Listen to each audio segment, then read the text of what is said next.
Bon dia, guapíssims i guapíssimes. Estic aquí per explicar-vos 10 tècniques perquè vosaltres, alumnes de secundària, milloreu les vostres expressions escrites i les vostres puntuacions millorin de manera significativa.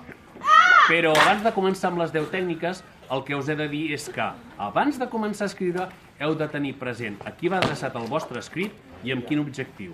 En funció de quin sigui el vostre públic, sabreu si el vostre llenguatge ha de ser més planer o més especialitzat, si el registre ha de ser més formal o més informal, si heu d'utilitzar un llenguatge més neutre i objectiu perquè esteu informant, si heu d'utilitzar molts adjectius perquè esteu descrivint o si esteu intentant convèncer algú. Aleshores, les tècniques seran unes altres.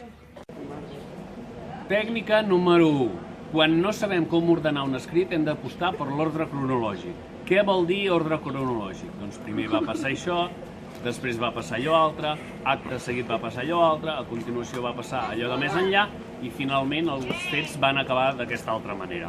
Quan no tenim clar com ordenar un text, apostem per l'ordre cronològic. Tècnica número 2. L'ordre lògic de l'oració és subjecte, verb i complements. L'Institut Escola Piera, subjecte, té, verb, més de 600 alumnes. És el complement directe en aquest cas. És l'estructura bàsica de l'oració. Quan dominem aquesta estructura, que és la que ha d'encapçalar la majoria dels escrits que fem a secundària, doncs quan la dominem bé ja podrem aventurar-nos a fer més coses, a posar un connector entre subjecte i verb, o a posar un complement circumstancial abans del subjecte, però l'estructura bàsica de l'oració és subjecte, verb i complements. Tècnica número 3. La llargada ideal de les oracions és d'aproximadament 20 paraules, tant en català com en castellà. Això vol dir que hem de fer totes les oracions d'unes 20 paraules? No. N'hem de fer de més llargues i de més curtes, perquè si no el text serà molt monòton i molt avorrit. Quan feien podcast, que fèiem un guió audiovisual, us deia 30 paraules com a màxim. Per què? Perquè si no ens ofegàvem a l'hora de locutar. Doncs, a l'hora que una persona ens llegeix, si fem oracions molt llargues, llarguíssimes, quan arriba al punt, la persona ja no sap què ha llegit al principi, d'acord? I quan dic 20 paraules entre punt i punt, vull dir que poseu punts, que molts de vosaltres m'encadeneu comes i comes i comes i mai s'acaba, d'acord? Tècnica número 4. Un paràgraf equival a una idea i una idea equival a un paràgraf. Cada idea necessita el seu paràgraf per ser desenvolupada. Hi ha paràgrafs més llargs i n'hi ha de més curts. Per què? Perquè hi ha idees que costen més de desenvolupar i idees més breus. Si una idea és molt llarga de desenvolupar, potser hem de fragmentar aquest paràgraf en diferents subidees. Però recordeu sempre que un paràgraf equival a una idea i una idea equival a un paràgraf. Tècnica número 5. I com unir un paràgraf? Hi ha dues maneres de fer-ho. La manera més corrent és mitjançant els connectors. Els connectors ja sabeu què són. D'una banda això, de l'altra banda això. En canvi, en aquest sentit, en aquesta línia, en aquest context, en un altre ordre de coses, pel que fa a, quan a.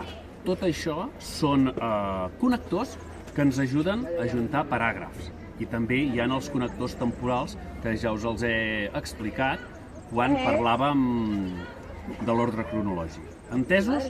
Primera manera d'enllaçar paràgraf, mitjançant connectors. Tècnica número 6. Una altra manera d'enllaçar paràgraf és mitjançant les paraules clau. Si utilitzem paraules claus, no ens caldran connectors. Què són les paraules claus? Us poso un exemple a vosaltres que sou molt futboleros. Per exemple, estem parlant de l'alineació d'un equip.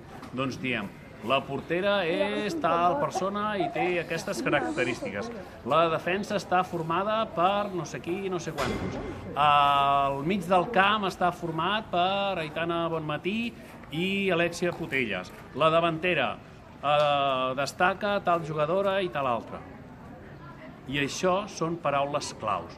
Porteria, defensa, mig del camp i davantera.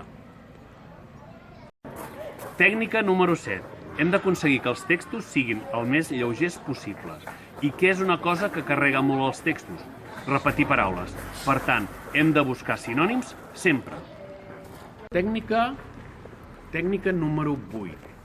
Per fer els textos el més lleugers possibles, ens hem d'estalviar tants demostratius i tants possessius com puguem. Per exemple, me'n vaig a casa meva, ja s'entén que és casa meva. Me'n vaig a casa i ja n'hi ha prou. O si parlem del conte de la Caputxeta Vermella i ha sortit l'àvia. La seva àvia, no, diem l'àvia, ja l'hem presentat, d'àvia només n'hi ha un al conte de la Caputxeta. O estalviar-nos demostratius. Per exemple, aquella noia. Busquem un determinant més neutre, la noia, i així el text quedarà més lleuger. Entesos? Tècnica número 9. Volem aconseguir textos el més lleugers possibles. Per tant, no podem abusar dels adverbis acabats en ment. Els adverbis acabats en ment és una de les coses que més carrega els textos. I a més hi ha una petita diferència entre el català i el castellà. Quan trobem dos adverbis acabats en ment en castellà, normalment posem la terminació ment al final. Ràpida i fugazmente. En català va just al revés. Ràpidament i fugaç. D'acord? Ho heu de tenir present.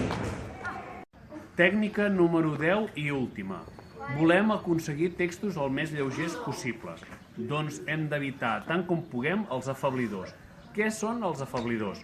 Són aquests adverbis, tipus molt, força i bastant, que els fem servir per donar més força a l'adjectiu que té al darrere. Però el que aconseguim és just el contrari. Per tant, si volem dir que una casa és molt gran, doncs direm que la casa és enorme o que és immensa. Buscarem un adjectiu més precís. Si una cosa és molt petita, doncs li direm que és minúscula, que és insignificant, que és microscòpica. I si volem dir que una persona és molt llarga, doncs podem dir que és més alta que un Sant Pau, que és més llarga que un dia sense pa, o que medeix 2 metres i 2 centímetres.